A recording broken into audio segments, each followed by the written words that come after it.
Como ustedes saben, en Nativa, para el análisis de la coyuntura política, siempre nos gusta traer a personalidades, a políticos, analistas, que desde varias trincheras u orillas puedan hacer un análisis amplio de la coyuntura que vive nuestro país. Hoy está con nosotros Jorge del Castillo, expresidente del Consejo de Ministros. Jorge, ¿cómo le va? ¿Qué tal? Muy bienvenido. Y Víctor Andrés García Belaunde, que también nos acompaña. ¿Qué tal? ¿Cómo está? Tengo varios temas que poner sobre la mesa. Por favor, los invito a un diálogo abierto. Quería comenzar por el tema de seguridad ciudadana. Jorge, ¿cómo has recibido la declaración del estado de emergencia? Me parece un poco improvisada, ¿no? O sea, se nota que no hay un plan. O sea, hay una decisión ante... Es que matan a uno, ponen una granada, ponen una bomba y todo reacciona, ¿no? No está mal per se, sino lo que pasa es que lo que está mal es que no haya un plan, que no responda a una cosa estructurada, a una concertación previa que es la Policía Nacional, la Fuerza Armada y los alcaldes, ¿no? Que tienen que... Eso no lo he oído, recién se está... Después, el hecho que sea parcial, 2 distritos de Lima, cuidado, ¿no es cierto? La vez pasada se declaró en el Callao, Sí. ¿no? Entonces todos los choros del Callao se pasaron, pues, pasaron a Ventanilla, a Puente Piedra, a Martín de Porres. Fernando Aliaga, que fue ministro del Interior, nos contó eso, que claro. se le iban, se salían a otros distritos, ¿no? Eso pasa. Entonces, tendría que ser una medida mucho más integral, sin duda, ¿no? Ahora, a mí me ha sorprendido, porque recién ayer se ha aprobado la delegación de facultades. Sí. Y quizás dentro del plan de la delegación de facultades, para temas de seguridad, podría haber entrado una medida de esas, ¿no? Pero dentro de una estructuración, a eso me refiero. Entonces, ahí es donde yo creo que queda la cosa coja por ahora. Espero que se arregle. Ahora, hay que definir bien cuál es el rol de la Fuerza Armada. Cuidado con ese tema. Seguro. Porque yo creo que ni los policías están contentos que se le metan a su Ni cancha, los soldados deben ni estar la muy Fuerza contentos. Armada quiere estar metido en un tema de delincuentes. De acuerdo. Esto sin negar que la cosa parece ser desbordada en muchos lugares, Víctor Andrés. A ver, yo no quiero repetir lo que han dicho ustedes y lo que ha dicho Jorge también, porque estoy de acuerdo con eso. Yo quisiera añadir algo más. Primero, que se han aprobado a facultades extraordinarias el día de ayer, lo cual hay que felicitar al gobierno porque va a tener de alguna manera espacio para dictar una serie de normas que normalmente serían muy difíciles de dictar y debatir en el Congreso. Por tanto, creo que el estado de emergencia ha debido venir después de, no antes de. Y además, y el propio ministro Romero, que veo que está haciendo un buen papel, un buen desempeño, debe estar recién ahora con esta ley aprobada de ayer, puede estar recién haciendo sus planes. ¿Cómo los puede haber sido antes si no tenía elementos, ¿no? Claro. En segundo lugar, claro, es cierto, no voy a entrar en el detalle que ustedes ya lo han dicho, en el sentido de que la delincuencia tiene ruedas, y ruedas muy ágiles además, o sea, se traslada con mucha frecuencia. Pero el tema es la Fuerza Armada. La Fuerza Armada no está preparada para esto y tiene que prepararse para esto. La Fuerza Armada durante 50, 80 años tenía la Guardia Republicana, que dependía del Ejército. Entonces tenían algunas locales de la Guardia Republicana a lo largo y ancho del país, sobre todo cerca a los lugares públicos, a los edificios públicos y a las cárceles. La pregunta es, ¿van a ser de Chorrillos? Ahí está San Juan del Lurigancho, la Fuerza Armada en la noche, en el día, porque la policía tiene comisarías en todas partes y tiene lugares de abastecimiento y de reposo y de contactos y de descanso. La Fuerza Armada no la tiene. Entonces, ¿cómo se despliega la Fuerza Armada en todas partes? ¿Con ómnibus? O sea, es muy complicado el tema. Y finalmente, ¿dónde hay una cárcel en el Perú o en Lima que sea para ambulantes, que sea para vagos, que sea para carteristas, cosas pequeñas? ¿Dónde los llevas? Porque antes había San Jorge. Está cerrado San Jorge. Claro, no lo han abierto. Deben abrirlo. No lo han abierto San Jorge. Está cerrado. Entonces, ¿a dónde lo vas a llevar? ¿A una comisaría? Porque tú tienes que tener gente, es evidentemente. Y el alcalde imberbe de San Juan del Urigancho está tan despistado que pide un estado de emergencia sin saber para qué cosa es y ahora quiere que las discotecas no las cierren. No pues, pero si el problema son las discotecas en las noches, sobre todo en esos barrios. Entonces, la verdad que veo que hay mucha desorientación. Es simplemente una noticia política, una reacción política, pero no veo que haya nada efectivo detrás de todo esto. Pero ¿no les preocupa que el sustrato de la discusión sea quizás que la policía, a la que respetamos por su trabajo, por supuesto, esté en unas condiciones de fragilidad muy grandes, claro, institucionales, de corruptelas, de capacitación, Jorge, que hacen todo más difícil? Me impresionó mucho que el comandante general, ¿no? La policía hace un par de días ha dicho que están virtualmente desmantelados. Así es. ¿No es cierto? Yo sé que en todo Lima no hay ni 50 patrulleros. Los últimos 2.500 patrulleros que se compraron fueron nuestro gobierno, que acabó en el 2011. De ahí para más de una década, ni bicicletas. Estamos esperando las motos también, ¿no? Que tanto se habló. Sí, claro. Entonces, si no tiene un equipamiento básico, ya te imaginas cómo estará, pues, yo qué sé, el armamento, esas AKM que trajo Agustín Mantilla hace un montón de años, eso es lo último que hay, no hay otra cosa. Las comisarías se caen a pedazos en algunos distritos. Entonces, aquí tiene que haber un plan completo, ¿no? Si esto no está, es imposible. Y esto del penal que dice Vito es fundamental. Ahora, yo separaría al delincuente extranjero del peruano, porque si no estás haciendo ahí la facultad del delito, pues, ¿no es cierto? Estos trabajan acá la información, el conocimiento y la crueldad. Entonces, ¿qué podemos habilitar? El Frontón, el CEPA o Chayapalca. Pero se para, yo creo que eso es muy importante. O sea, esta es una política global que tiene que comprender también al INPE, tiene que comprender al Ministerio Público, ¿no? Los fiscales tienen que ir con otro criterio, no pueden, entra el delincuente y lo sale por la otra puerta, ¿no?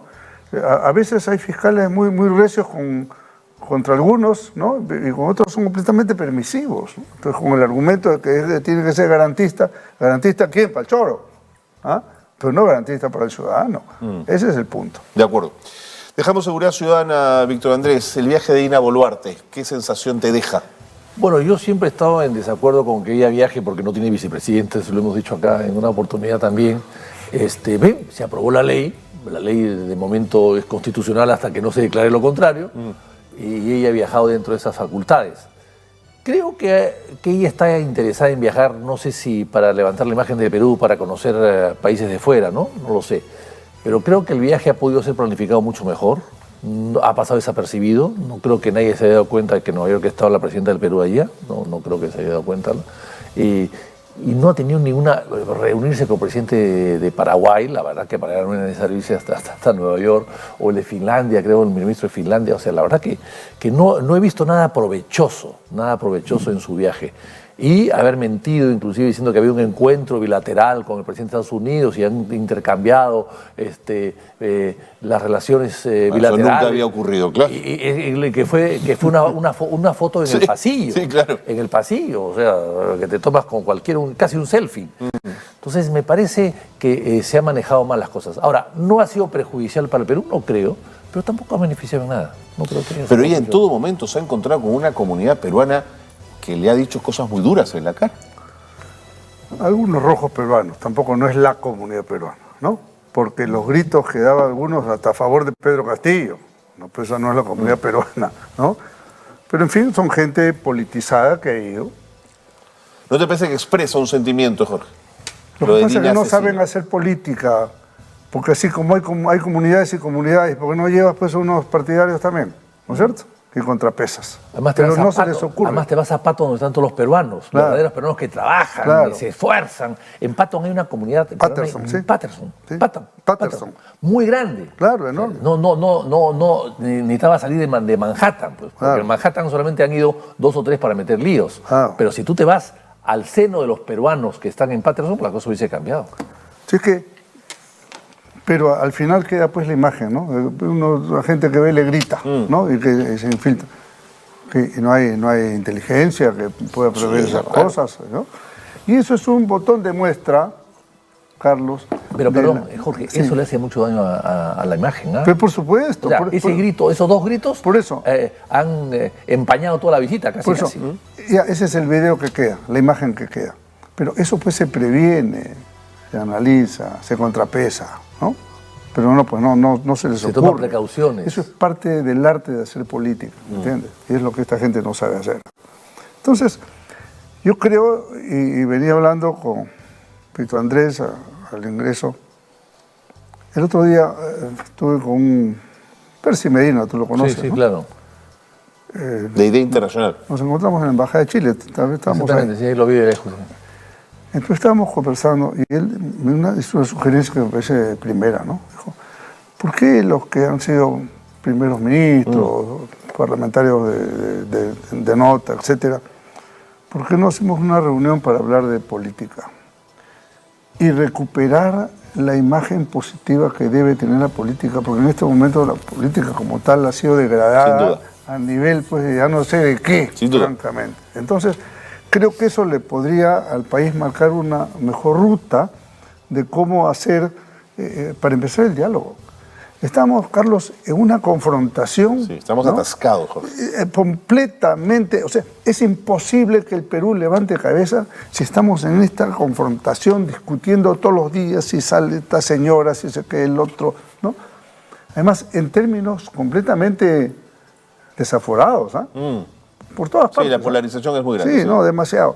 Eso hay que atenuarlo, eso hay que bajarlo, hay que tomar niveles de entendimiento y diálogo, de comprensión, de aceptación, de tolerancia, de inclusión, para llamarlo en un término que más tanto actuales. le gusta a la gente, ¿no es cierto? Pero de inclusión política. Claro. Porque solamente toman algunos.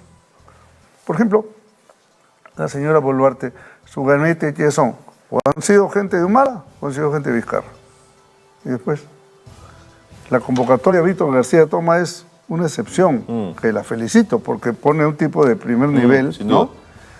Eso es lo que tendría que hacer. La meritocracia que le quieren negar a los maestros hay que extenderla también a la política. No cualquier aventurero puede hacer política. Eso es lo que hemos tenido lamentablemente en los últimos tiempos. ¿En su experiencia política alguna vez tuvieron un nudo tan difícil de romper como este?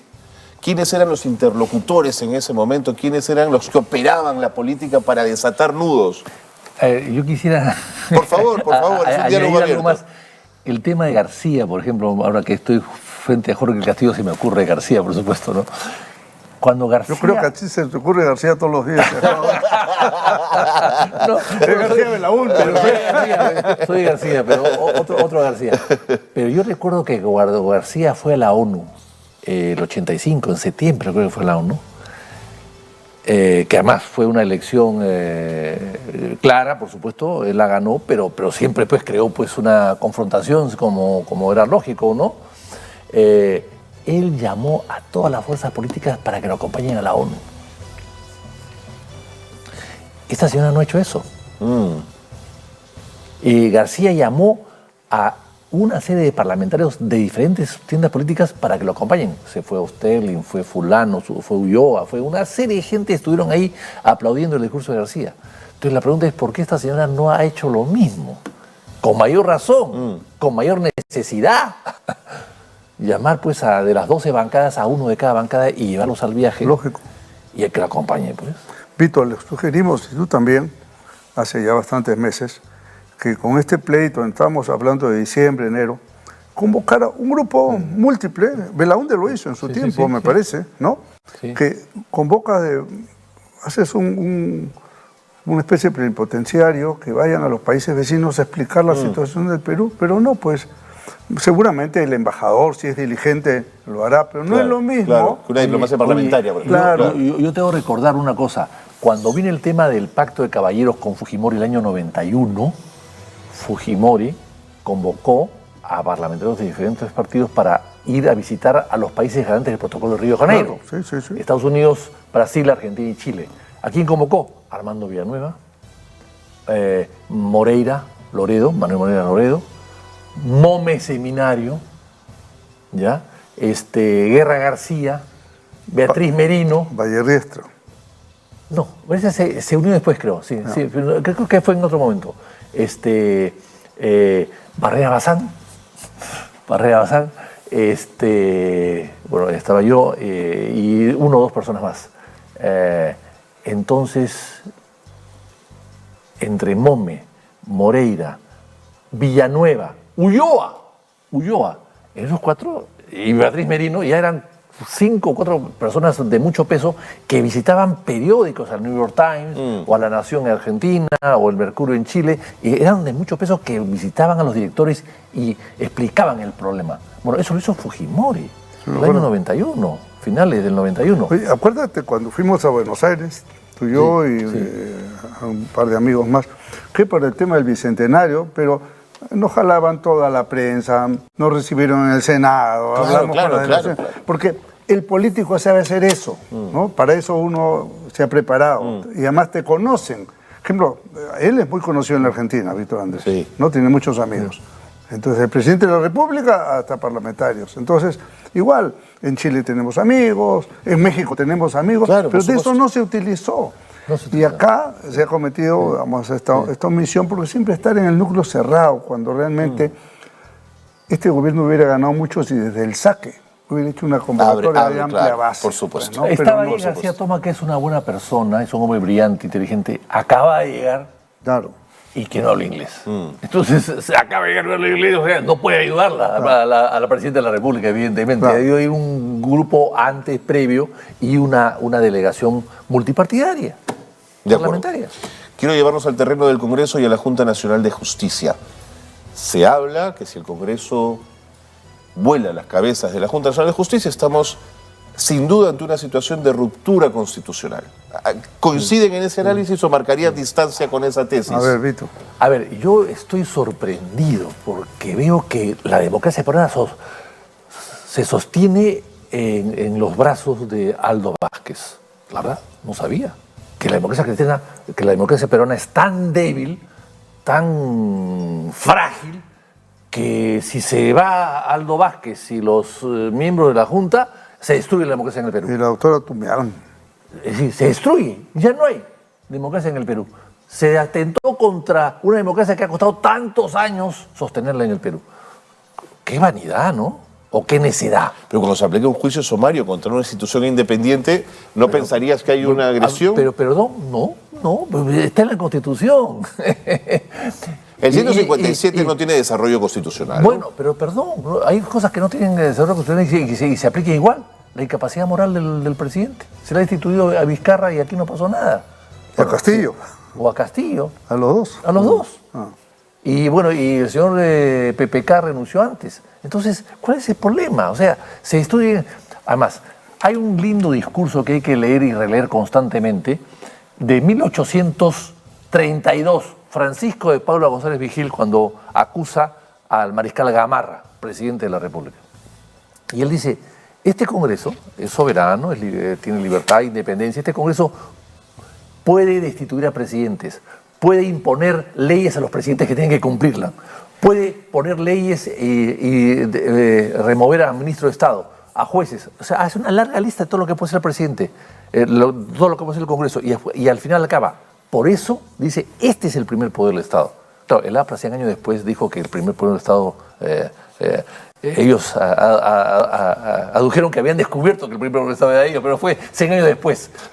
Fue una copia de lo que había hecho González Vigil, por si acaso lo preciso, sin entrar en un debate. Ten la certeza que ahí en la Torre sabía eso de sobra. Pero por supuesto. Pero la gente creyó que era invención de la Torre. No era invención del APRA. Eso lo dijo González Vigil 100 años, 191 años hace, exactamente ahora. Entonces, el Congreso puede hacer muchas cosas. Ahora, que el Congreso sea malo es otra cosa. Que el Congreso esté desprestigiado es otra cosa. Que el Congreso tenga 6% de respaldo es otro problema. Hay que cambiar y mejorar las elecciones de los congresistas, eso sí.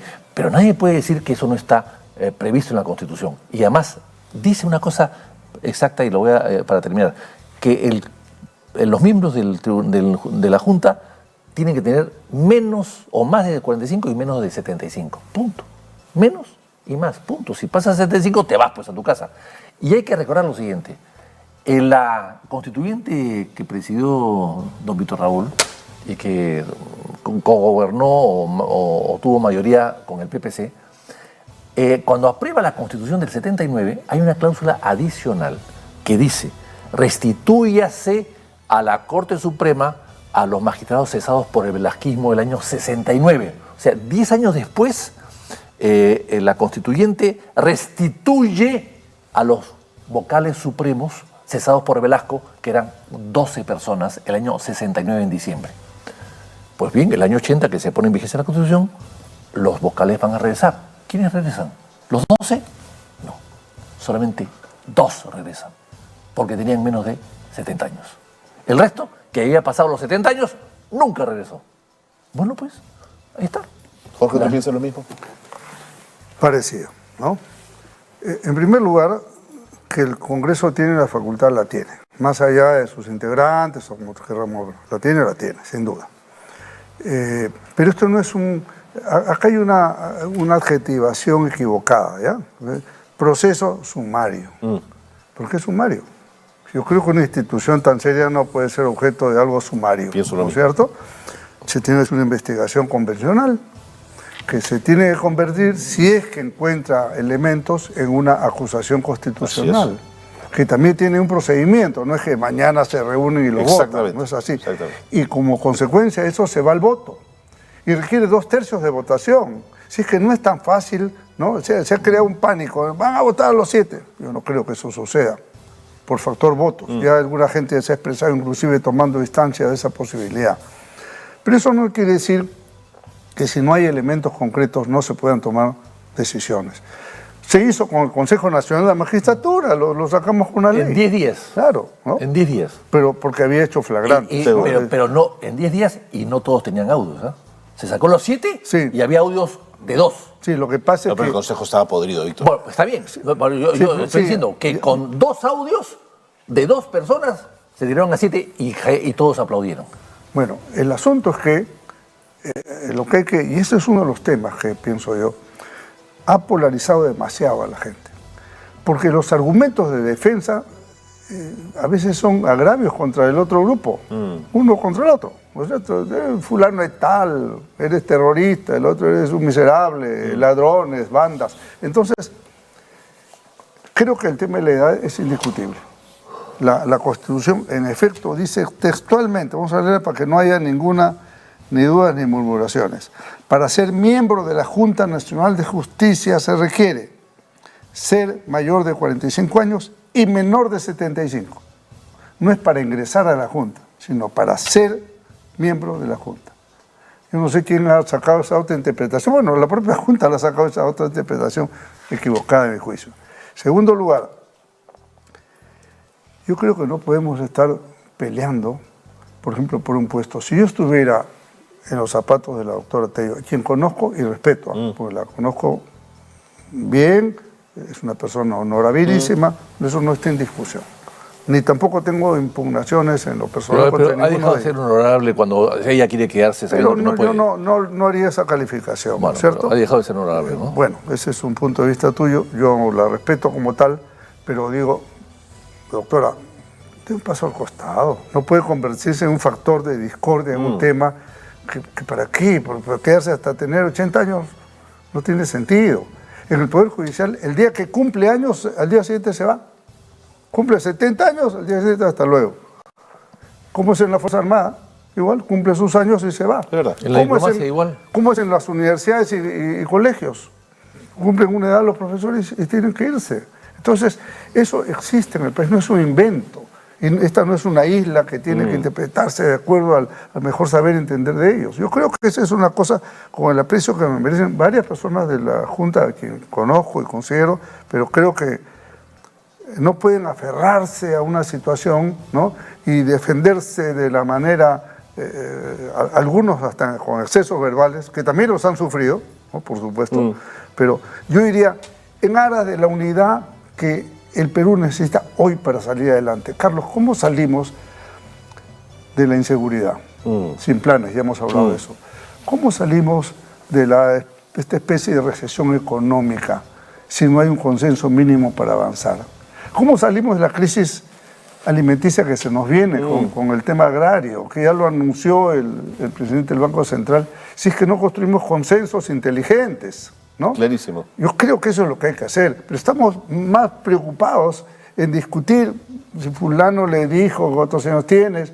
No, ¿te das cuenta? Hay que ponerse por encima, hay que pensar en grande, decía ayer la Torre justamente, pensar en grande.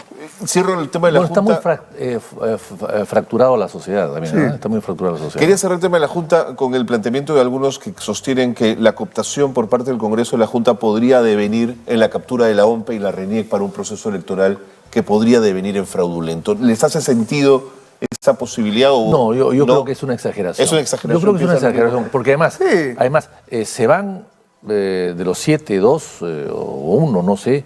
De hecho, Inés Tello ha creado un problema, y no sé si es consciente ella misma del problema que ha creado, porque eso sí es falta grave. El no haber cumplido con la Constitución sí es una falta grave. Y no solamente eso, sino que al dar una resolución ellos se han vuelto intérpretes de la Constitución.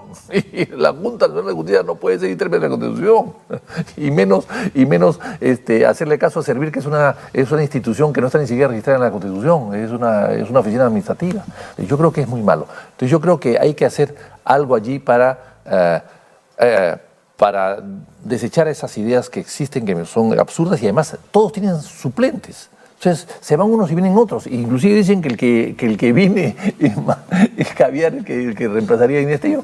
Entonces, bueno, pues que venga. ¿Cuál es el problema, no? O sea, yo creo que estamos exagerando en este tipo de nombramientos, ¿no? De acuerdo. Avanza País ha planteado privatizar Petroperú. Este creo que es una papa caliente. Me parece otra improvisación. ¿Qué te parece, José? Otra improvisación. ¿Alguien lo ha pensado? ¿O es solamente una reacción política a un hecho?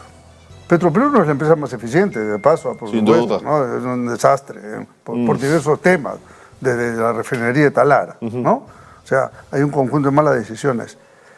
Pero saltar a la privatización sin un estudio, sin una evaluación, sin una conversación, sin un debate mínimo, a mí me parece que, no sé quién lo habrá planteado, pero yo sugeriría, hay que pensar un poquito más, no es tan fácil. El rol empresarial del Estado es todo un tema de política nacional, no es un tema de que se me ocurrió, entonces mañana digo dar otra cosa. No estamos privatizando el Cine Colón, ¿eh? Por si acaso, por supuesto, ¿no? por supuesto. Es una empresa estratégica. Una empresa más importante, ¿no? Seguro. Entonces, mañana salen, entonces también el Seguro Social vamos a privatizarlo. Y no, pues no. Estas cosas tienen que ser parte de políticas públicas que se definan previamente, ¿no? Si es que mientras esto no esté claro, yo estoy en contra. Ahora, yo creo que está quebrada Petroperú. He visto las cuentas. De aquí al año, a los próximos 10 años o 12 años van a tener que pagar $8.000 millones. O sea, van a tener que pagar $350 millones anuales para tener ingresos por 450. ¿Cómo? Además, ¿Cómo? el Perú no tiene suficiente petróleo. Además, entonces, ¿cómo la van a hacer?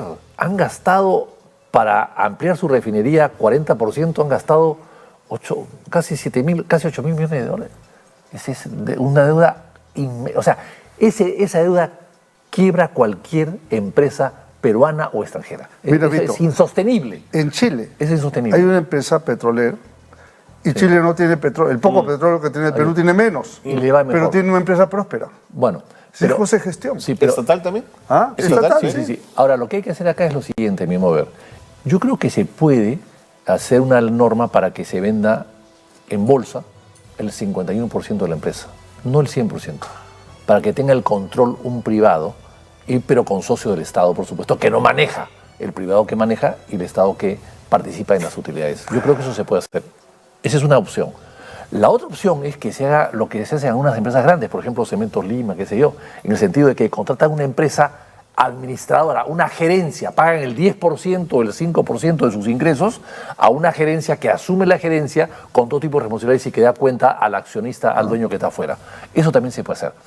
Pero tal como está, no puede seguir manejándose. No puede. O sea, la incapacidad es total, la burocracia es total. Hay que recordar que esto empieza con Fujimori, además, ¿ah?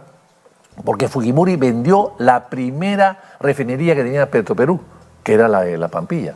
No vendió Talara, que estaba obsoleta. Vendió la más nueva, que no era nueva, pero era en ese momento la más nueva, la de Repsol. Repsol ha invertido 100, 200, 300 millones en arreglarla y está perfectamente bien. Hemos tenido que invertir por la vieja de Talara casi 7.000 millones. O sea, todo se está haciendo mal hace mucho tiempo. con Fujimori y con todos los gobiernos que han sucedido después. Pero tú mismo has dicho que hay 2 o 3 alternativas. Sí, ¿no es cierto? claro. Por eso mismo, eso exige la Una discusión discusión de fondo, claro. de una política, Claro. cómo es el tema. Entonces, cuando esté claro, tomaremos una decisión que puede ser más mixta, pueden ser varias opciones, no una sola, ¿no? Perfectamente, pues, Ahora, después, el Estado puede conservar hay la otra acción cosa que dorada, por ejemplo. Otra cosa que hizo Fujimori en el Fujimorismo fue vender un grifo por grifo, lo cual le has quitado pues la cadena de distribución en gran mayoría a Petroperú, que tenía pues todas las estaciones del mundo. Y entonces al vender grifo por grifo les has quitado pues ese poder de... Que era la parte productiva de paso. que era la que le daba caja, billete, claro. Era el billete fresco. Es como hizo Fujimori con en Tour Perú, los hoteles de turistas, los vendió uno por uno. O grave error. Esas privatizaciones de Fujimori han sido fatales, sin ningún criterio técnico ni económico, simplemente con ánimo de vender. Y claro, al final las cadenas las ha hecho el privado a costa de comprar hoteles del Estado. De acuerdo. Me queda poco tiempo, pero no quiero que se nos pase el tema de la incertidumbre política de la mano de la crisis económica. Teníamos proyección de crecimiento de 12.8 a inicio de año, ahora estamos en 0.9 y hoy gestión habla de crecimiento cero. Eso, en el marco de la crisis política, puede ser una bomba de tiempo, Jorge. Absolutamente. Porque si el Perú crece 2,5 o 3 y la economía menos de 1, se va creciendo la brecha. O sea, salen nuevas juventudes que no tienen trabajo. Ahí se va a notar. Y por cierto, crecerá la delincuencia y la pobreza y la mendicidad, y el Estado cree que lo puede arreglar con bonos y repartijas. Eso no tiene sentido. Por eso, aquí lo primero hay que pensar política en grande. Creo que eso es fundamental. Tener visión del Perú. Sí, pues. Es lo que yo no veo que haya visión del Perú, ni en el Ejecutivo, ni en el Legislativo. De acuerdo. No la hay. De acuerdo. Entonces, por eso esa reunión que estamos hablando, Víctor, es importante. Porque es gente que ya hemos vivido el tema, que no aspiramos a puestos de ningún tipo. Lo que aspiramos es aportarle al Perú una experiencia de vida que pueda significar, oye, vamos a ir subiendo escalón a escalón.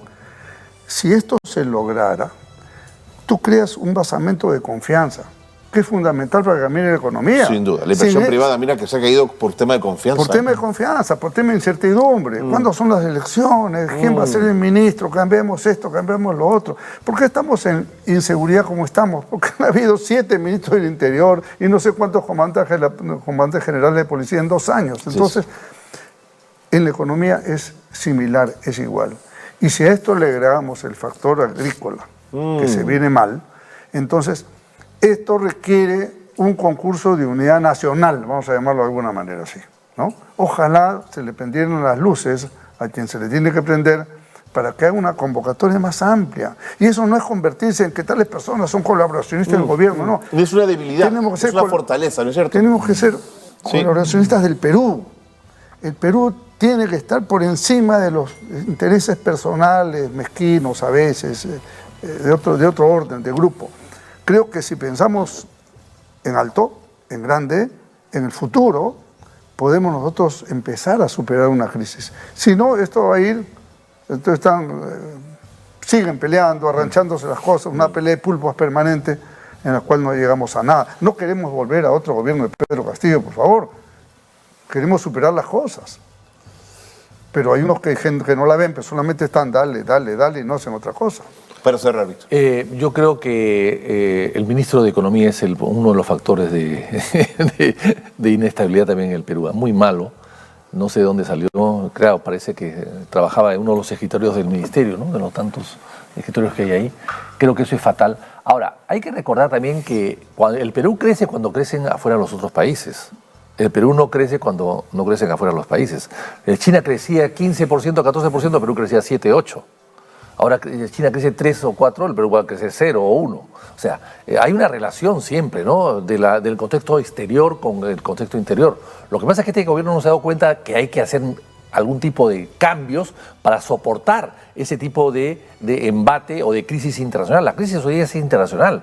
La inflación, el poco crecimiento es una cosa global, pero al Perú le está afectando más. Allá se resfrían, acá nos da pulmonía. Entonces tiene que haber algo que corrija esa pulmonía. Y veo que nadie está haciendo absolutamente nada. El único Velarde quizás, pero el señor Contreras para mí es fatal.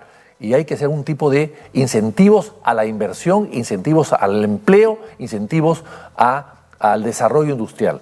Por ejemplo, una ley de desarrollo industrial que fomente la industria como fomenta la minería.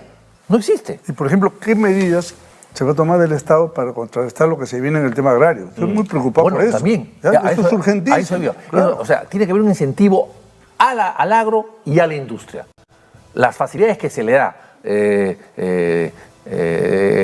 depreciación acelerada, una serie de cosas que se le dan a la minería, devolución de impuestos, debe hacer también a la industria y a la agricultura. Y esa ley de promoción agraria que se anuló porque era excesivamente generosa, de repente hoy día es importante volver a ella. Entonces hay que hacer algunas cosas porque en la agricultura y en la industria está la mano de obra. En la minería no da mucho trabajo, da riqueza, pero no da trabajo. Y el trabajo se da en la agricultura y en la industria. Y eso está paralizado por diferentes motivos, pero el gobierno no reacciona. Muy bien. No saben cómo les agradezco esta conversación, alturada y equilibrada siempre en Nativa. Gracias, Jorge del Castillo, Victor de García Belaúnde. Gracias también por estar Hemos hecho un esfuerzo por estar a la altura. No, sí han estado. Pero con habilidad, el señor Cornejo nos ha puesto lejos para que sí.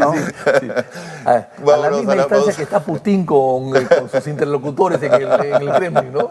Gracias. ¿Quién es Putin? Tú eres Putin, no me...